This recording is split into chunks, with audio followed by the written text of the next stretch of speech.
Assalamualaikum warahmatullahi wabarakatuh. Halo teman-teman subscriber Pose Unsur, kami dari Departemen HRD ingin menyampaikan sedikit materi mengenai ekonomi digital di tengah pandemi. Selamat menonton.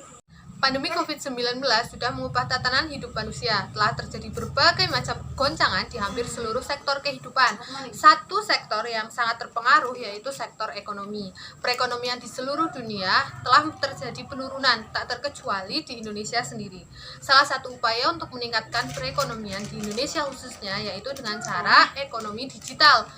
Nah, ekonomi digital ini merupakan salah satu upaya meningkatkan perekonomian dengan cara memanfaatkan teknologi komunikasi dan informasi dalam hal transaksi jual beli. Bagaimana sih caranya? Mari kita simak video selanjutnya. Ekonomi digital dinilai menjadi penopang perekonomian Indonesia selama masa pandemi COVID-19. Berdasarkan data BPS, sektor informasi dan komunikasi mencatat pertumbuhan tertinggi pada kuartal 2 tahun 2020, yaitu sebesar 10,88%. Peningkatan angka ini disinyalir karena selama pandemi masyarakat menggantungkan hidupnya pada ekonomi digital. Seperti yang kita tahu, akibat dari pandemi adalah terjadinya pelemahan ekonomi hampir pada seluruh sektor. Salah satu cara untuk bangkit adalah dengan adanya transformasi digital. Peluang membangkitkan ekonomi dengan transformasi digital terlihat dari lonjakan pengguna internet yang begitu besar. Penggunaan aplikasi online seperti untuk belajar, bekerja, maupun untuk konsultasi kesehatan naik sekitar 443%. Selain itu, di sisi retail naik hingga 400%, dan pada penggunaan televisi naik sekitar 80% sejak ditetapkannya PSBB. Menurut Henry Subiakto, staf ahli bidang hukum Kemenkominfo. Dengan adanya peluang ini, Kominfo telah menyiapkan berbagai program seperti yang pertama ada Digital Talent Scholarship atau DTS yang memiliki berbagai pelatihan untuk membentuk talenta digital. Yang kedua ada Gerakan Nasional Literasi Digital.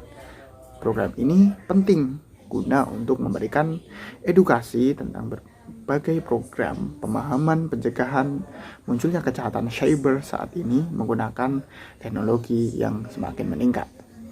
Yang ketiga juga ada program 1000 Startup Digital. Yang keempat, Kominfo juga menyiapkan rancangan undang-undang untuk sebagai perlindungan data pribadi sebagai legalisasi primer yang akan melindungi data pribadi masyarakat Indonesia di ranah ruang digital. Perkembangan ekonomi digital di tengah pandemi COVID-19 saat ini yang sangat terlihat pada pelaku UMKM yang mulai melakukan sistem kerjanya berbasis online. Kebanyakan pelaku usaha UMKM yang memiliki usaha dagang atau jasa menggunakan metode pembayaran dengan mudah, antara lain menggunakan M-Banking, Link Aja, GoPay, OVO, Flip, atau metode pembayaran lain. Selain mempermudah transaksi, hal ini juga dapat menjaga jarak serta mematuhi protokol kesehatan yang sedang diberlakukan oleh pemerintah saat ini. Perkembangan ekonomi digital akan mendorong pelaku UMKM untuk melakukan transaksi bisnis secara online melalui internet atau web teknologi. Dengan adanya ekonomi digital, masyarakat dengan mudah dapat melakukan jual beli di marketplace, web, Instagram, Shopee, Facebook, Lazada, Tokopedia, Bukalapak, maupun yang lainnya. Menurut laporan tinjauan Big Data terhadap dampak COVID-19 tahun 2020 yang disusun oleh BPS, menunjukkan penjualan online pada masa pandemi justru melonjak tajam bila dibandingkan dengan penjualan di bulan Januari tahun 2020. Pada bulan Maret tahun 2020, penjualan online melonjak 320% dari total penjualan online awal tahun. Lonjakan semakin tajam terjadi pada bulan April yang tercatat meningkat 480 dari Januari tahun 2020. Tentu saja kita akan dituntut untuk masuk ke dalamnya bersamaan dengan kondisi pandemi seperti sekarang ini di mana transaksi jual beli telah berubah metodenya. Kita sebagai umat muslim juga akan masuk ke dalamnya demi sebuah kemudahan dan menjaga kesehatan dengan cara-cara yang baru. Tapi seperti apa sih hukum dari transaksi jual beli secara online dalam pandangan Islam? Mari kita lihat ulasan berikutnya. Nah, mungkin sudah banyak kajian atau materi mengenai jual beli online dalam pandangan Islam.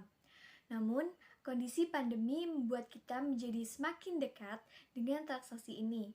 Jadi, di sini kami akan sampaikan kembali tentang hukum jual beli online dalam Islam. Hukum transaksi atau akad jual beli online melalui alat elektronik dapat dinyatakan sah jika sebelum transaksi kedua belah pihak sudah melihat barang yang diperjualbelikan atau yang telah dijelaskan baik sifat maupun jenisnya, serta memenuhi syarat-syarat dan rukun-rukun jual beli lainnya dengan dasar pengambilan hukum Syarh al-Yaqut an-Nafis dan Nihayah al-Muhtaj ila Syarh al-Minhaj. Nah, yang pertama, menurut Syarh al-Yaqut an-Nafis karya Muhammad bin Ahmad al-Syatiri, menurut beliau yang diperhitungkan dalam akad-akad adalah substansinya, bukan bentuk lafalnya. Dan jual beli via telepon, telegram, Instagram, Facebook, dan bentuk e-commerce lainnya telah menjadi alternatif utama dan dipraktikkan seiring dalam berkembangnya zaman. Yang kedua, menurut Nihayah al-Muhtaj ila Syarh al-Minhaj karya Syihabuddin Ar-Ramli, menurut beliau, barang yang tidak sah diperjualbelikan adalah barang yang tidak diketahui oleh kedua belah pihak dalam bertransaksi atau salah satunya. Nah, sedangkan menurut mazhab Syafi'i bahwa barang yang diperjualbelikan syaratnya adalah harus diketahui oleh kedua belah pihak secara langsung dalam bertransaksi. Hal ini adalah bentuk kehati-hatian agar tidak terjadi penipuan atau horor dalam praktik jual beli atau al-bay'u. Video singkat dari Departemen HRD mengenai ekonomi digital di tengah pandemi. Terima kasih untuk teman-teman yang sudah menonton. Semoga kita semua mendapatkan manfaat dari kemajuan teknologi di tengah pandemi seperti sekarang ini. Terima kasih. Wassalamualaikum warahmatullahi wabarakatuh.